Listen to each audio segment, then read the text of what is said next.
joining us to discuss further, Arise business analyst Chika Mbono. Chika, you're very welcome. We have you here for the heavy... I don't know where to begin. Where do you want to begin, Chika? Let me start with the ASU. Yeah, the university strike. Okay, just remind me, don't mention all this. This yeah. And I'm saying this because of the fact that the future of the country is at stake. Yes. And I'm saying this with also so much respect. Of course. I'm going to talk about, of course, what we know is the NLC has been threatening for some time now to join ASU in sympathy strike to lastly force the hand of government to do something. Now, what I'm going to say is not doesn't belittle the efforts that people have made. Yeah. But the first thing I want to say is that when you have a hostage crisis, usually, and the police people get there first, usually they tell police not to get engaged because there are special skills required to handle negotiation. Yes, very true. And so what we have seen from the government side throughout this ASU debacle has been not the top range. Yes. There have been inconsistencies in statements made. There have been very inconsiderate and arrogant statements made by a lot of ministers. And I would think that negotiations could have been handled better. Now, I'm going to make an appeal to our president and CEO of the country. And I'm looking for the right analogy. Yes. For this. When, I love aviation. Of course you do. Sometimes in a long flight, they have 3 pilots. And look, they take turns to sleep. Now, there's the main chief pilots, and of course the co-pilots. Co-pilots are equal to pilots, but they fly the plane through. Well, the main pilot, when he goes off to go and rest, and there's a major crisis in the plane, in the cockpit, no matter the kind of slumber that he is in, they're going to wake him up. Yes. And he comes back and takes control. Yeah. Now, that's one. The second one also that I want to put out there is this, that our president, from things we have read, especially from Mr. Deshona and Alhaji Shehu, under their bylines, they say our president has said he's eager to go. And he wants to hand over, And so, look at it this way. In athletics, these long races where you have to run the track about 10 times or 15 times. Yeah. The first round, second round, the athletes pace it. And then you will notice that when the bell goes for the last round, you watch athletics, you know what I'm talking about. Yes. Everybody summons the last ounce of energy. Pick up the pace, And pick up the pace. And even toward the finishing tape, some people run and fall down. Because they know that after falling down and winning, they can take Lucozade and go home and rest forever. Yes. Our president has told us that he's going to go and rest in Douala when he finishes. He's done 7 years. This is 8 years, last lap. I think the time has come to pick up the pace. Pick up the pace. This is not a time to delegating Ngige and his co and his people to continue to handle this. This is a time to lead from the front on so many key issues in the country and bring this ASU strike to an end. We saw the release he gave the other day about ASU doing that's not the kind of thing. Get involved. Get someone is ASU villa, whatever. Yes. Let them come in and sit down with you and have dinner with you the way you're having dinner during the Salah holidays. Yes. And let them talk to them. I have a feeling that the president does that. Lead from the front. This will end. The time has come for this ASU strike to end. And our president must lead from the front to make sure this happens. It's not a I mean, in Gears Face and some others, he irritates some of these ASU people now. And he saw the last release that they are calling him names as a liar, as this. And that same person wants to go and hold a meeting the next day. It doesn't work. So delegation is important. Yeah. But, they go and take charge and let things happen. Now, NLC is going to join the strike now on 26 and 27, I think. And you never know how this is going to work. I know our president doesn't like strikes. Right, of course. And that. So I push that aside. In the national calamity, our youth are involved. Our future is at stake. Let the president take charge. in this last lap. In this and so many other issues. So that he will run the race like the athletes last lap, run tired at the end of the race, take glucose and go home to Daura to go and rest. That's my point to that. Well said, Chika. Inflation, do you want to look at the MP? I'm going to combine the whole MPC. Yes. Monetary Policy Committee. That's the highest, that's the interest, the body of central bank. Yes. That meets to determine the key variables in the economy. They meet every 2 months. Now, the meeting for this month is today and tomorrow. Yes. Now, whenever they meet, you will find that at the end of the meeting, the CBN governor reads out a press release or a press conference, and a long press conference when it addresses there so many issues in the economy, starting from world, and then it says, finally, we have decided that the following: 1, monetary policy rate will be XX, the cash reserve ratio will be XS, and liquidity ratio will be XS, with this asymmetric and so on and so forth. And you're wondering where all this, is leading us.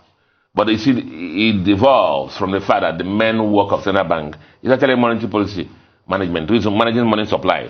And then if money supply, it impacts so many other things. And then this trajects into the other thing issue you mentioned, which is what? Inflation. So what are the issues confronting our country now and central bank? The major issue is what? Inflation. Yes.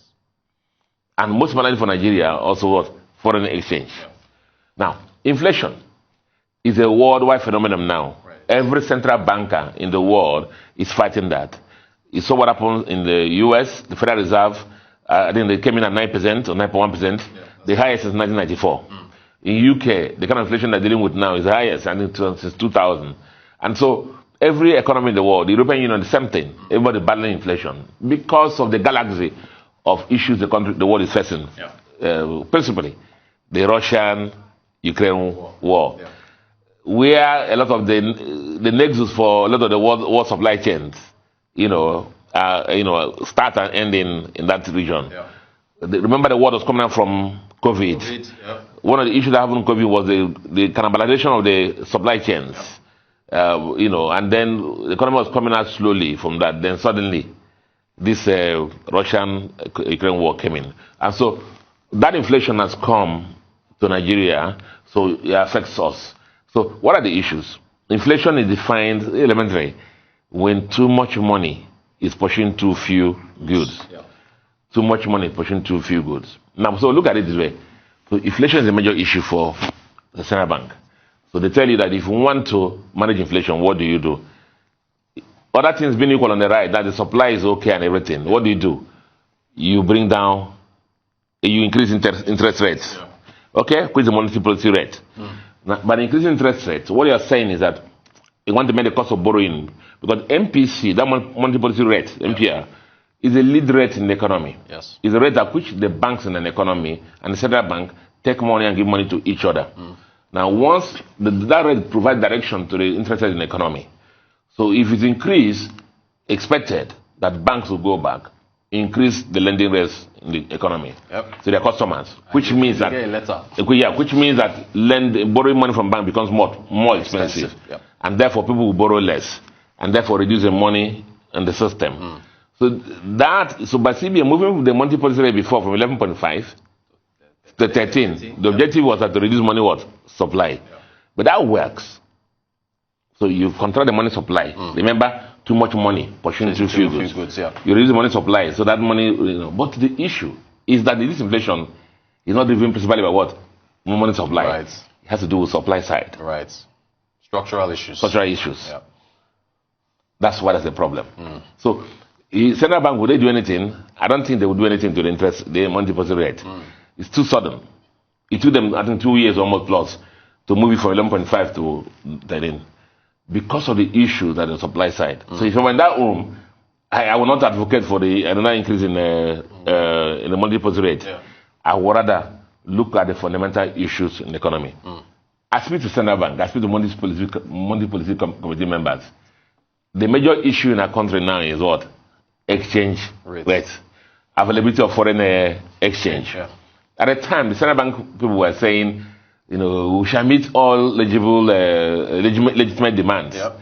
You walk into any bank, your school fees for your kid, you get it. Your BTA, you get it. Now, I'm sure you're getting mails from banks. Yep. Telling you that apply 1 month, 6 weeks in advance, Right. 1 month in advance, and even at that, you may not get it. And that has caused so much problem in the market and so much confusion. And rates for some other markets, apart from the Ksbc market, have gone to the roof. And so there's confusion there. So one of the major issues facing central bank is they must address this issue of foreign exchange. I don't know. Unfortunately, unlike Naira, which you can print here, Yeah, they can't print dollars. you can't print dollars here. Right. So Right. I don't pity him. I don't want to be in his shoes or their shoes. But the issue for us is that something drastic must be done for foreign exchange. Sadly, brother, is the window for borrowing euro dollars is reduced. Right. Because yields are getting higher. Yeah. Because interest rates are moving up in like US and UK, what's happening now is that those economies are becoming very interesting. Papers there are becoming decent. So who wants to take their money from US and bring to here? Right. Nobody. So that's a major problem. And so it's very expensive to go to the market to borrow now. That has been our window where we are borrowing euro dollars like drinking water. But that's the problem now. Yeah. So I guess CBN has to continue with their LT 200 initiative. That's for remittances. Again, I've spoken about it several times. Do something specific about it, not just sit down in Nigeria and wait for the money to trickle in. We need to do something about that. And then ties into the other things that you mentioned, with the NNPC Limited. Yes, the commercial entity. By tomorrow, we're making progress. By tomorrow, what will happen is that the president will go and inaugurate NNPC Limited, which was started from July 1. Yes. Remember the Petroleum Industry Act was signed last year, I think August last year, and all the initiatives now towards transforming NNPC to a private company have been in place. That incorporated, started from July 1, now to be commissioned.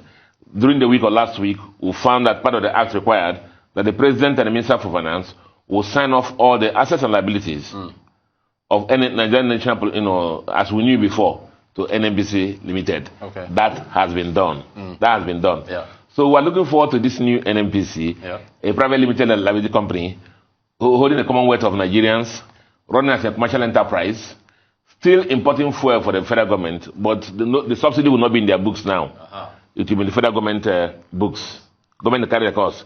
They just buy the fuel, sell it at right price to federal government. The federal government wants to do subsidy, they will subsidy. Because the NNPC Limited has to declare what? Profit and dividend to shareholders. Rise business analyst Chika, I really appreciate you breaking down all these issues for us. Thank you so much for joining us.